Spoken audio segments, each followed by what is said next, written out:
Hello everyone, আশা করছি আপনারা ভালো আছেন, সুস্থ আছেন এবং প্রতিদিন ইংরেজি প্র্যাকটিস করছেন।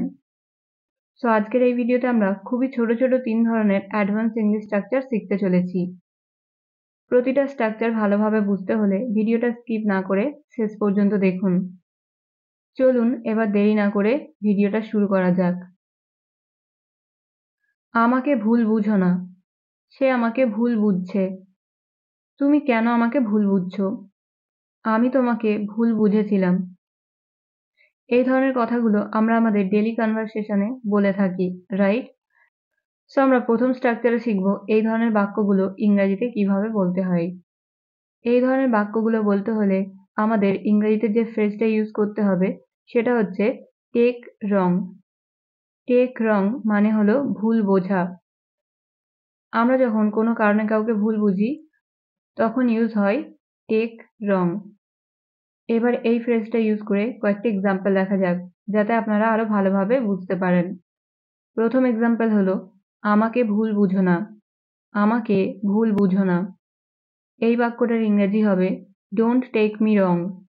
ডোন্ট টেক মি রং মানে হলো আমাকে ভুল বুঝো না, সে আমাকে ভুল বুঝছে। এই বাক্যটার ইংরেজি হবে he is taking me wrong. He is taking me wrong মানে হলো সে আমাকে ভুল বুঝছে। তুমি কেন আমাকে ভুল বুঝছো? এই বাক্যটার ইংরেজি হবে why are you taking me wrong. Why are you taking me wrong. Next, আমি তোমাকে ভুল বুঝি না। এই বাক্যটার ইংরেজি হবে I don't take you wrong. I don't take you wrong. আমি তোমাকে ভুল বুঝেছিলাম। যেহেতু এটা পাস্টের কথা বলা হচ্ছে তাই এই সেন্টেন্সটা হবে I took you wrong. I took you wrong মানে আমি তোমাকে ভুল বুঝেছিলাম। সে তোমাকে ভুল বুঝবে। He will take you wrong. He will take you wrong. তুমি কেন আমাকে ভুল বুঝেছিলে? এই বাক্যটার ইংরেজি হবে why did you take me wrong. Why did you take me wrong. So already আমরা অনেকগুলো সেন্টেন্স দেখে নিলাম। এবার আপনাদের প্র্যাকটিসের জন্য একটা সেন্টেন্স, তোমার তাকে ভুল বোঝা উচিত না।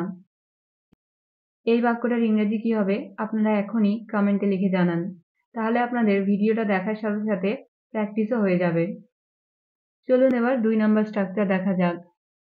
আবার কখনো কখনো আমরা এমন ধরনের কথাগুলো বলে থাকি, ফর এক্সাম্পল, শুনেছি তুমি অসুস্থ। শুনেছি সেখানে আসছে। শুনেছি তুমি সেখানে যাচ্ছ। শুনেছি তুমি পাস করেছো। এই ধরনের কথাগুলো আমাদের বলার প্রয়োজন হয়, রাইট? তো চলুন দেখা যাক এই ধরনের বাক্যগুলো ইংরেজিতে কিভাবে বলতে হয়। এই ধরনের বাক্যগুলোতে কমন হলো শুনেছি। কোনো কিছু আমরা শুনেছি। শুনেছিকে ইংরেজিতে বলতে হলে আমাদের বলতে হবে হার্ড। আমরা জানি হিয়ার মানে শোনা। সো এখানে বলা হচ্ছে শুনেছি, অলরেডি আমরা কোনো কিছু শুনে নিয়েছি, তাই এখানে ইউজ করতে হবে হার্ড। হার্ড মানে হলো শুনেছি। সেন্টেন্স স্ট্রাকচার হবে হার্ড প্লাস সেন্টেন্স। চলুন এবার কয়েকটি এক্সাম্পল দেখা যাক, যাতে আপনারা আরো ভালোভাবে বুঝতে পারেন। প্রথম এক্সাম্পল হলো শুনেছি তুমি অসুস্থ। Heard you are ill.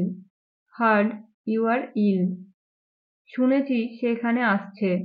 Hard he is coming here. Heard he is coming here.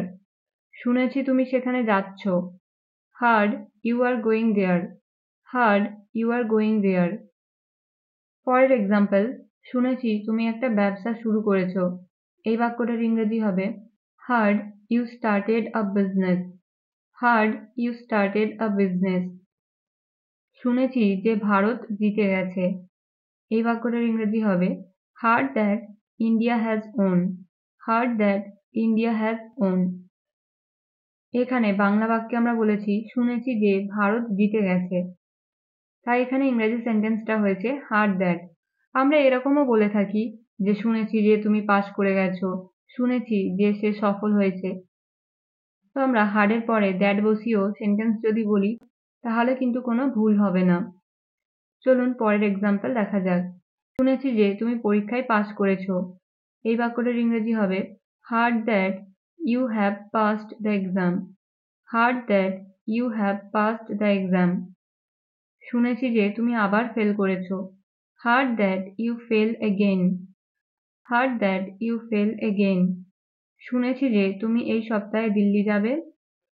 Hard that you are going to Delhi this week. Heard that you are going to Delhi this week. এই স্ট্রাকচারটা দিয়েও কিন্তু আমরা সহজে এই ধরনের বাক্যগুলো বলতে পারি। এবার এই স্ট্রাকচার থেকে আপনাদের প্র্যাকটিসের জন্য একটা সেন্টেন্স। শুনেছি তারা অনেক ধনী। এই বাক্যটার ইংরেজি কি হবে আপনারা এখনই কমেন্টে লিখে জানান। চলুন এবার 3 নাম্বার স্ট্রাকচার দেখা যাক। কখনো কখনো আমরা বলি কে এখানে আসছে, কে সেখানে যাচ্ছে, কে খাবার খাচ্ছে, কে কার্টুন দেখছে, রাইট? এই স্ট্রাকচারটা কিন্তু খুবই সহজ। তো চলুন শেখা যাক এই ধরনের বাক্যগুলো কিভাবে বলতে হয়। এই ধরনের বাক্যগুলো বলতে হলে সেন্টেন্স স্ট্রাকচার হবে who প্লাস is প্লাস ভার্বের ING form plus other word. এবার এই স্ট্রাকচারটা দিয়ে কয়েকটা এক্সাম্পল দেখা যাক। প্রথম এক্সাম্পল হলো কে এখানে আসছে। এই বাক্যটার ইংরেজি হবে who is coming here। who is coming here মানে হলো কে এখানে আসছে। পরের এক্সাম্পল কে সেখানে যাচ্ছে। who is going there। who is going there কে খাবার খাচ্ছে। who is eating food। who is eating food K cartoon দেখছে। who is watching cartoon। who is watching cartoon কে রান্না করছে। who is cooking। who is cooking K bike চালাচ্ছে। who is riding a bike। who is riding a bike কে বাইরে চেঁচাচ্ছে। who is shouting outside। who is shouting outside কে বাইরে শব্দ করছে। who is making noise outside। who is making noise outside কে তোমাকে সাহায্য করছে। who is helping you। who is helping you এবার এই স্ট্রাকচারটা দিয়ে আপনাদের প্র্যাকটিসের জন্য একটা সেন্টেন্স। কে বিছানা করছে। এই বাক্যটার ইংরেজি কি হবে আপনারা এখনই কমেন্টে লিখে জানান। সো আমরা দেখলাম কত সহজে এই 3টি স্ট্রাকচার ইউজ করে আমরা এই ধরনের বাক্যগুলো বলতে পারি। এবার থেকে আপনারা যখনই এই ধরনের বাক্যগুলো বলবেন চেষ্টা করুন ইংরেজিতে বলার। আর হ্যাঁ, অবশ্যই আপনারা প্রতিটা স্ট্রাকচার খাতায় লিখে রাখুন। তাহলে কি হবে যখন আপনারা সময় পাবেন খাতাটা খুলে দেখে নিলে আপনাদের মনে পড়ে যাবে আর দ্বিতীয়বার ভিডিও দেখতে হবে না। তো আজকের ভিডিও এখানেই শেষ। আবার একটা নতুন ভিডিওর সাথে দেখা হবে। Till then stay happy and keep learning.